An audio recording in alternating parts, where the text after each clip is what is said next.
I'm going to teach you how to shop the meat department in a way that you haven't been taught before. I'm going to show you the ins, the outs, the nutritional pieces, and just teach you a little bit about specific cuts and different kinds of fat ribboning and marbling and everything like that, so you can make a healthy, low-carb, high-fat choice, whether you're keto or not. It's Sunday morning, which means that we should take the hot rod out and have a little fun and do this the right way. So let's head on to the grocery store and get us some meat.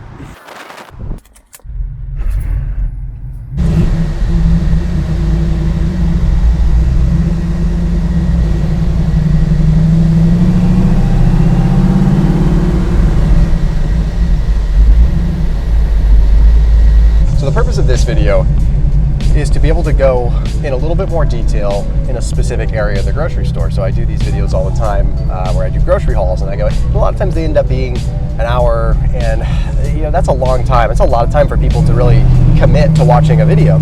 So I figure, okay, let's break them down into little sections of the grocery store where you could understand a little bit more about shopping healthily and doing keto and what kind of cuts of meat and things like that. So anyhow, that's what we're going to do. Today we're going to just an Albertsons, which is just a regular neighborhood style grocery store supermarket. Nothing crazy. Normally I'll do like a Costco or an ALDI and kind of play up on the brand, but in this case it's more just about helping you. So this is going to be good for pretty much any supermarket that you'll find in a given area. So, and I wanted to say, like, you see me getting in this 72 Nova, and I don't want you just thinking that I'm some jerk driving around in a hot rod. I don't drive this around every day. This is my classic that I have, and it has a pretty sentimental value to me. You see, like when my dad was, when I was growing up, my dad always had cars, muscle cars, things like that. It was just something that he did. And then he passed away from cancer a couple of years ago, and prior to him getting sick, he and I had built a 71 Nova together, and I sold it before he got sick for a number of reasons. Just needed money. It was just getting out on my own. And then he got sick, and then when he was on his deathbed, literally, I was talking to him, and it had been so long since I've had a muscle car, and he looked at me and he said, "Son, if you don't end up getting a muscle car," he's like, "you're never going to be happy. It's in your blood," and he's kind of saying that in a funny way because he and I always did that growing up, but he was also serious. And after he passed away a couple days later, I said, you know what, he was right. I need to get something that reminds me of my dad. So I went out and I looked as much as I could, and finally, after a few months, I found a 72 Nova that looked a lot like what he and I had built. So that's what this car represents. It's not me just wanting a gas guzzler hot rod. I mean, I am a gearhead, can't really avoid that, but this is something that makes me, I feel like my dad's riding shotgun with me all the time, wherever I go.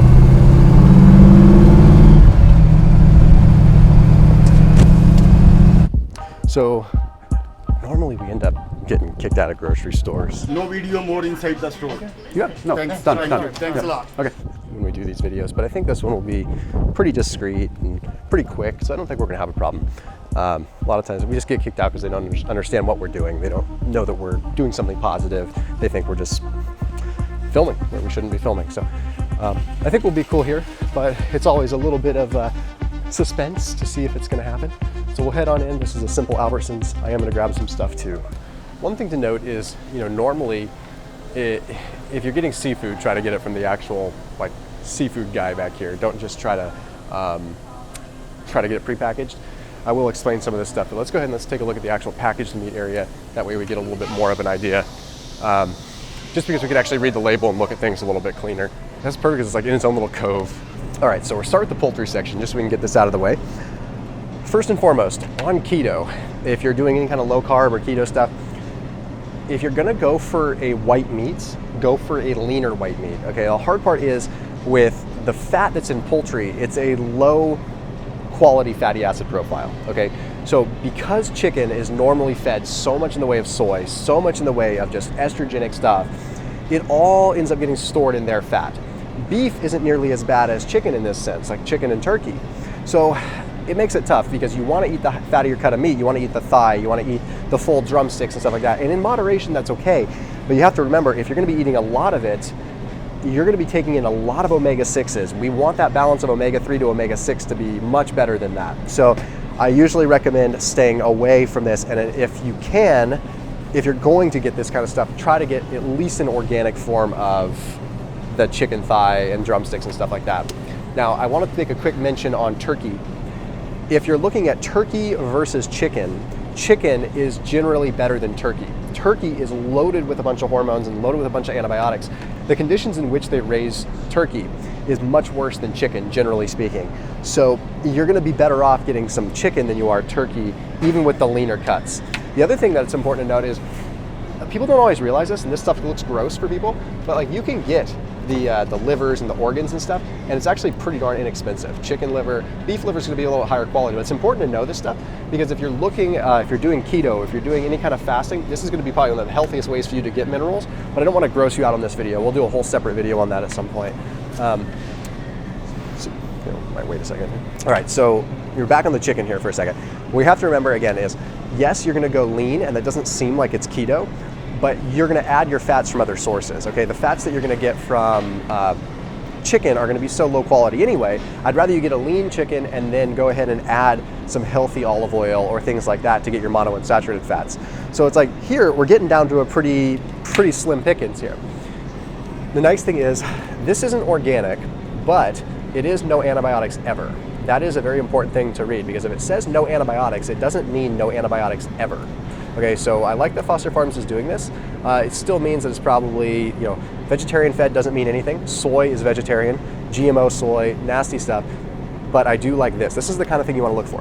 No added antibiotics, hormones, or steroids ever, because the FDA allows them to say no steroids, no hormones, stuff like that. They can say that, and that can just mean that they didn't give it to them in the last 30 days. So very, very important that you pay attention to that.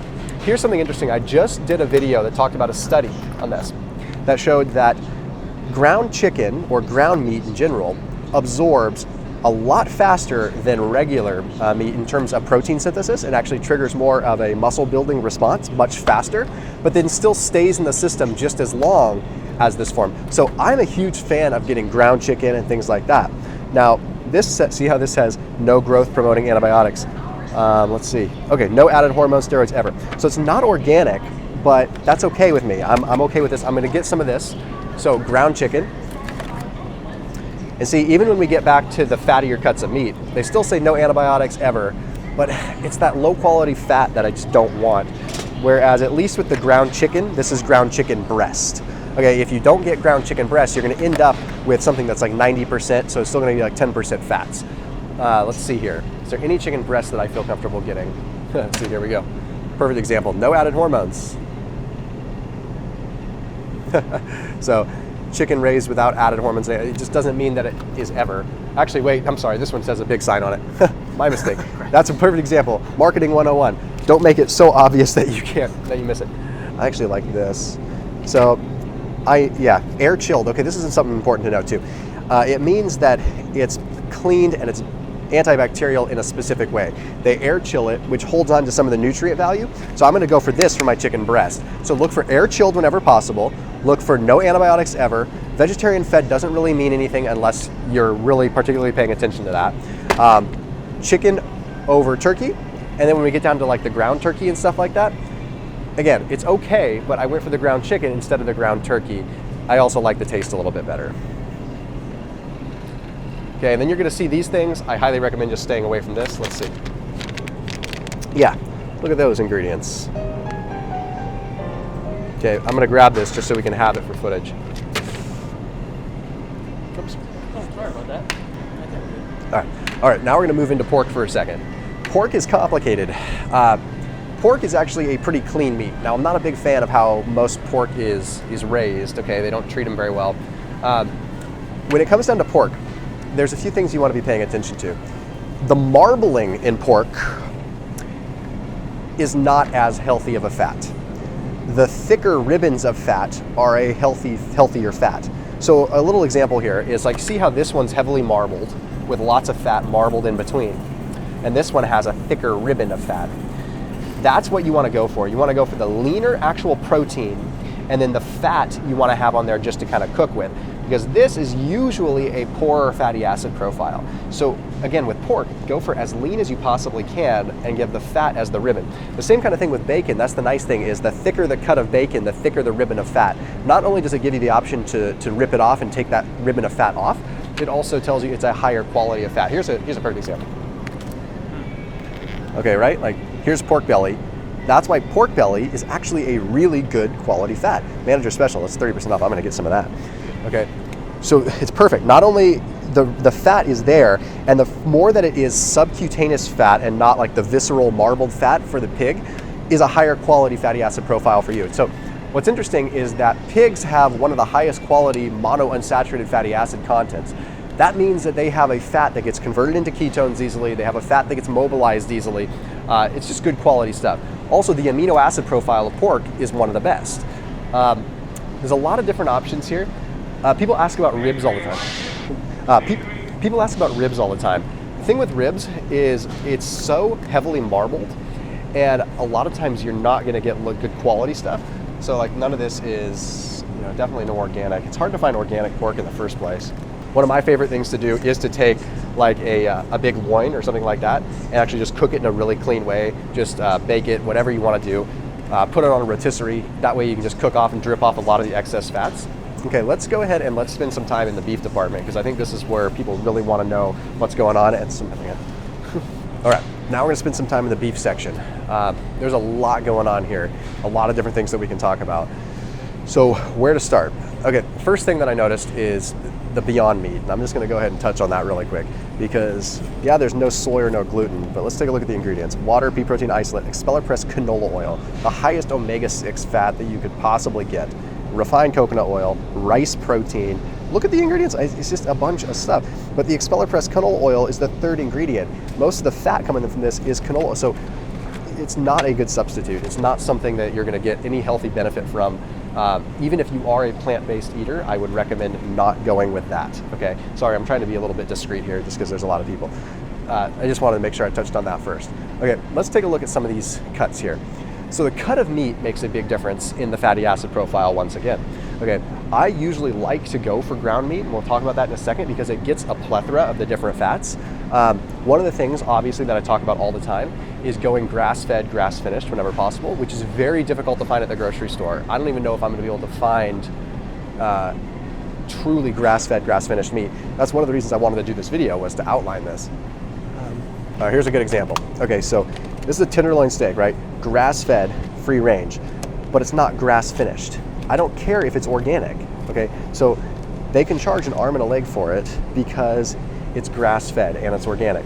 All that means is that throughout it ate grass at the end of its life. It wasn't grass-finished, okay? So you need to have grass-fed, grass-finished, because otherwise what they end up doing is, then we get out of this people's way here, what they end up doing is they end up finishing them on grain to add a bunch of weight to them.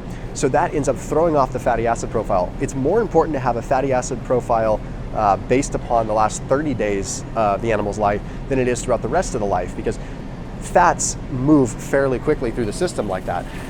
So in other words, if you had a cow that was raised on grain and then switched to grass, it would be better than raised on grass and then switched to grain. The other thing that you have to pay attention to is a lot of times they're giving these cows grass pellets now. And these grass pellets are infused with antibiotics, they're infused with other things, but it's so that they can get the label of grass-fed and charge extra for them. Okay, so like for example, I don't even see the price here, like, because this is a manager special, so it's on sale. Let's see, normally $23.99 a pound for a tenderloin, or even a top round London broil, which is normally pretty cheap, is $10 a pound. Whereas, you're gonna get that otherwise. Let's see another London broil.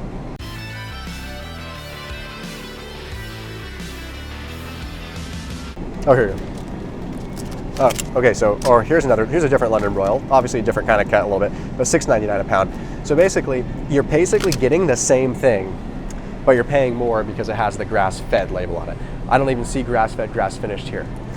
Here's something I want to talk about when it comes down to bison. Okay, bison, there are certain requirements by the government that bison have to be fed a little bit more grass than grain. So normally, if you're comparing steak to bison, bison's gonna be the way to go. So I'm gonna go ahead and get some of this. The fatty acid profile of bison is going to be much better than the fatty acid profile of a lot of these beefs that are here. And just so that you guys do know, I put a link down below for ButcherBox. All the kind of the issues we're facing here right now, that's the reason that I put a link to ButcherBox. ButcherBox has grass-fed, grass-finished meat delivered right to your doorstep. So that way you don't even have to go to the grocery store, and it's cheaper than the grocery store. So there is a link there. That way you can get my special discount on it and get grass-fed, grass-finished meat, beef, chicken, everything delivered to your doorstep, super easy. All right, let's go ahead and continue this here really quick.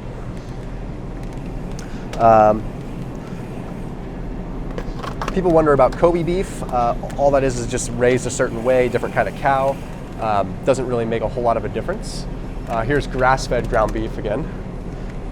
Okay, so 85% lean. Rule of thumb with beef, try to keep it somewhat lean, okay? Because again, no matter what, you want to try to be getting your fats from other sources. If you eat leaner meat, it means that you have the ability to add different fats from other fuel sources, from other sources.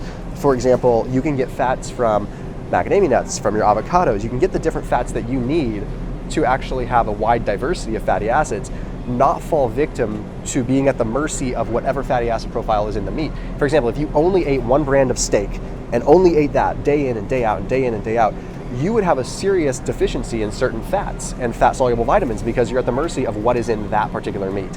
So I recommend, no matter what the quality, go leaner and add the fats from avocado and add the fats from other sources.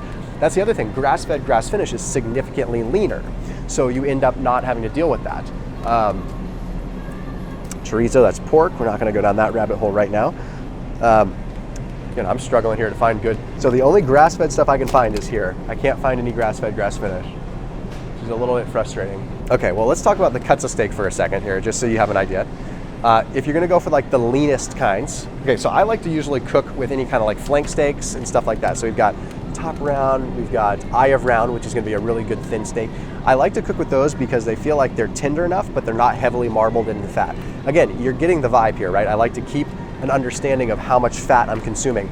I'll give you another example here. Look at the difference between some of these New York steaks here. Okay, these New York strips, like this one has very little fat on it, right? Okay, but then we look at this one, probably has twice as much fat. So you have one like 10-ounce steak and one might have double the amount of fat of the other. It just makes it really hard to know what you're getting. So that's always better to go leaner and be on the safer side. Oh, that's actually interesting. Fun fact on oxtail actually has pretty darn good fatty acid profile. So if you cook that up, it actually ends up making a really good broth or a really good, if it's grass-fed, good omega-3 profile that you could use for cooking or for drizzling over something. Just a little fun fact there. Oh, you know what? People ask about lamb all the time. I need to touch on that. Yeah. I do want to mention lamb. Okay. Lamb, if you can get good quality lamb, is actually going to have one of the highest omega-3 profiles because they generally do eat a lot of grass. There's a lot of ethical reasons why people don't like lamb. I don't eat a lot of it. But you are going to get, if you get grass-fed lamb, that's going to be better. Still follows the same standards, grass-fed, grass-finished, but one of the highest quality.